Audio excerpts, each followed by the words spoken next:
Hamas mind game అలాగే నడుస్తోంది. బందీలని దాచింది. తన దగ్గర ఉన్నటువంటి ఇంకో 10 తీవ్రవాద సంస్థలకి తలా ఓ 10 మంది బందీలను ఇచ్చింది. వాళ్ళందరి దగ్గర అట్టిపెట్టారు. ఇప్పుడు వీళ్ళందరూ కలిసి ఆడే నాటకం ఏంటంటే బందీలని చంపేస్తుంటారు వీళ్ళే, లేదా ఏదైనా ఇజ్రాయెల్ దాడి చేసినప్పుడు ఈ బందీని ముందు పెడతారు. పెట్టినప్పుడు వీడు కాపాడుకోగలుగుతున్నప్పుడు బందీకి దెబ్బలు ఎట్ట తగులుతాయి అంటే అక్కడ ఉన్నటువంటి హమాస్ తీవ్రవాది బాగున్నప్పుడు బందీకి మాత్రమే ఎందుకు దెబ్బలు తగులుతాయి అంటే బందీని ముందు పెట్టారు. ఆ తర్వాత ఆ గాయాలకు మందులు రాస్తున్నట్టు ఆ రాస్తూ ఆ బందీ చేత ఒక వీడియో ఒక మాట చెప్పిస్తారు, మా ఇజ్రాయెల్ సైన్యం ఎట్లా నన్ను చంపుతోందని. ఆ తర్వాత ఆ బందీ చచ్చిపోతాడు. ఎందుకు? సరైన వైద్య సదుపాయం ఉండదు కదా.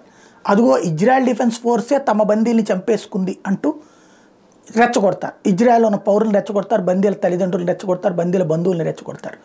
ఇది హమాస్ ఆడుతున్నటువంటి గేమ్. తాజాగా మరొక బందీ ఇలాగే చనిపోయాడు.